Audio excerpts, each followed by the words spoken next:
On paper, Thailand and Vietnam look almost interchangeable. Cheap, tropical, packed with street food, fast internet, and a growing crowd of nomads chasing the same kind of life. But after spending close to a year in each, moving through a bunch of different cities in both, I'll be straight with you, the differences run a lot deeper than people make them sound. And picking the wrong one for the way you actually live can cost you months of frustration before you catch it. So today I'm putting them side by side on everything that matters when you're choosing a base as a digital nomad. Cost of living, accommodation, visas, internet, lifestyle, food, and even which one is safer to get around in. Real experience, real numbers, no sugarcoating. All right, let's get into it. Let's start with cost of living, because for most of you watching, this is probably the thing that matters most. Here's the truth up front. Both of these countries are seriously cheap. Way cheaper than Europe, the United States, Australia, or even most of South America. So whichever one you go with, your money is going to stretch a lot further than back home. But between the two, Vietnam still comes out cheaper than Thailand, and you feel it day to day. A couple of quick examples to paint the picture. A plate of pad thai in Thailand runs you around $2, while a bowl of pho in Vietnam costs about $1.50. A well-located studio in an equivalent area that would run you $800 a month in Thailand usually goes for around $600 in Vietnam. Once you add up a full month and do the math on everything, you'll feel that Vietnam comes out somewhere around 25% cheaper overall. And specifically on rent, you've still got the quality side of it. In the right cities, especially the more touristy ones like Da Nang, the places themselves just tend to be nicer. More modern, better built, so you're getting a better apartment for less money, which makes that gap feel even wider than the price alone. I'll get into the details of that when we compare accommodation, but it's the part most people miss when they only line up the price tags.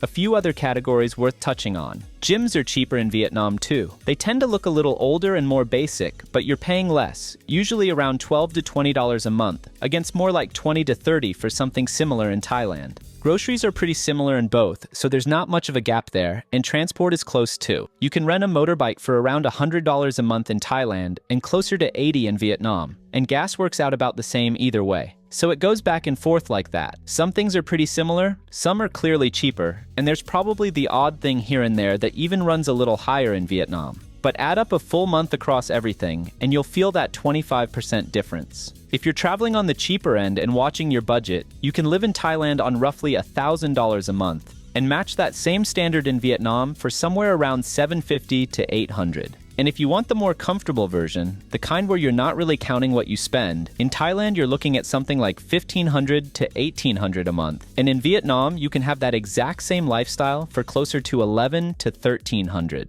Of course, these are just countrywide averages. I've actually got full cost of living videos for individual cities in both Thailand and Vietnam. So if you want the exact breakdown for wherever you're headed, subscribe to the channel and go check those videos out. But the bottom line doesn't change. If you came to this video purely for the money question, Vietnam is your answer.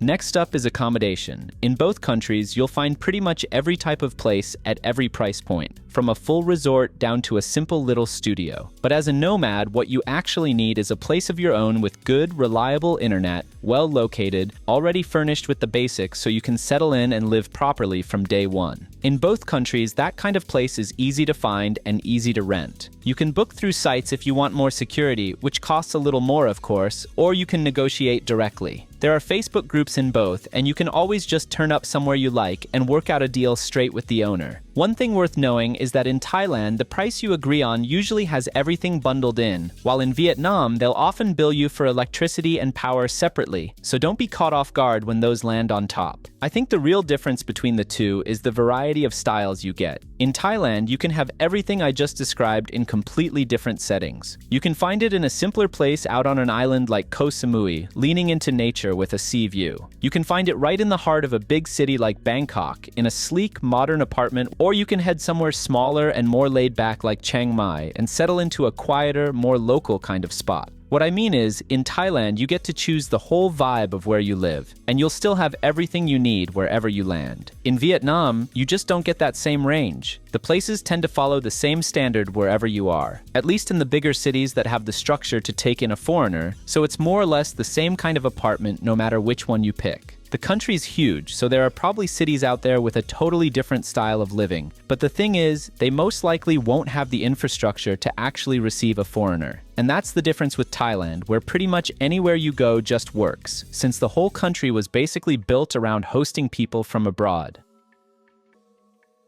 On the visa side, the two countries actually work pretty similarly if you're only staying a short while. Thailand gives most nationalities a visa exemption of up to 60 days, and in some specific cases you can get up to 90, depending on your passport. Vietnam lets you stay up to 90 days, but you do have to apply for a visa. The good news is, it's a really easy one to get, done online in a few minutes. So for a short visit, the two are basically the same. The only real difference being that Vietnam charges a small visa fee, around $25 for a single entry, or $50 for multiple entries, while Thailand doesn't charge you anything to walk in. Where it actually starts to matter is when you want to stay longer, and that's where Thailand pulls ahead with a clear path. It's called the DTV, the Digital Nomad Visa, and if you meet the requirements, it lets you base yourself there for up to 5 years. The requirements aren't demanding, mostly some savings in your bank account and proof that you work for a company outside Thailand. Vietnam is more of a gray area. There's no proper nomad visa yet, so people who want to stick around long-term end up doing what's called a visa run, hopping out of the country and coming back to reset their stay. Plenty of people do it, but there's no guarantee they'll let you back in each time, so it's never fully reliable. So when it comes to settling in for the long term, Thailand is the clear winner here. The one thing I'll say is that visa rules change all the time, especially in Thailand, so it's always a bit of a moving target, and you'll want to double check everything before you book anything.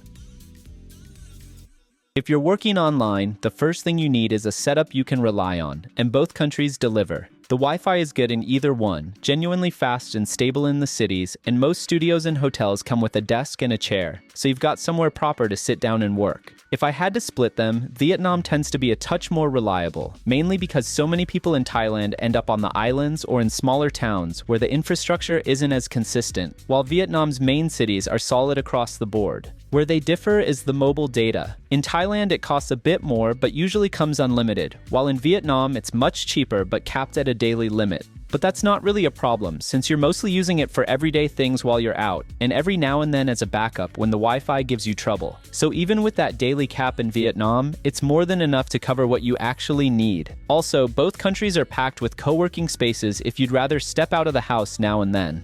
Thailand has more of them and a bigger community to go with it, leaning toward nomads who are already settled and running a steady business. Vietnam feels more like where people go when they're earlier in the journey, still building things up and keeping an eye on their budget. In both countries, you won't run into any real problems with your setup, maybe at most a difference in connection speed depending on which city you pick in each one.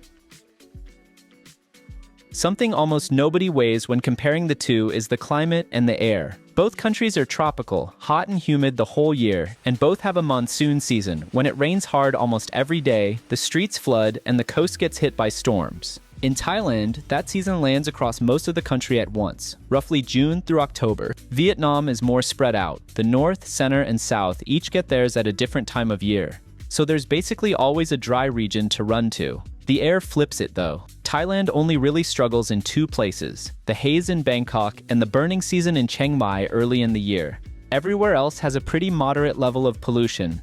Vietnam is a good bit worse, especially up north. Hanoi often records some of the dirtiest air in the whole region, so bad that masks and air purifiers are just part of daily life up there. It does get better down in Da Nang in the south, though even there it doesn't quite match Thailand. So it kind of evens out. Vietnam lets you dodge the rain, Thailand gives you cleaner air.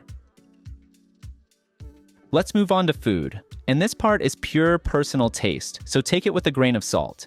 For me, Thailand wins here. Thai food is bolder, with more spice and heat, and those curries bring a whole extra layer of flavor. Vietnamese food goes the opposite way. It's lighter and fresher, big on soups and loaded with herbs. Where Vietnam wins me back is the coffee and the bread. The coffee culture is famous and dirt cheap, and you'll find a banh mi on just about every corner thanks to the old French influence. But once you step past those two, that light, soupy style just isn't my thing. Now, if you're craving something international, you'll find it in both, as long as you're in one of the bigger cities. The difference is the amount and the range. Thailand gives you way more of it, and a wider mix of cuisines from all over the world. In Vietnam, it's more limited. You'll still find it, just with fewer places and less variety to pick from.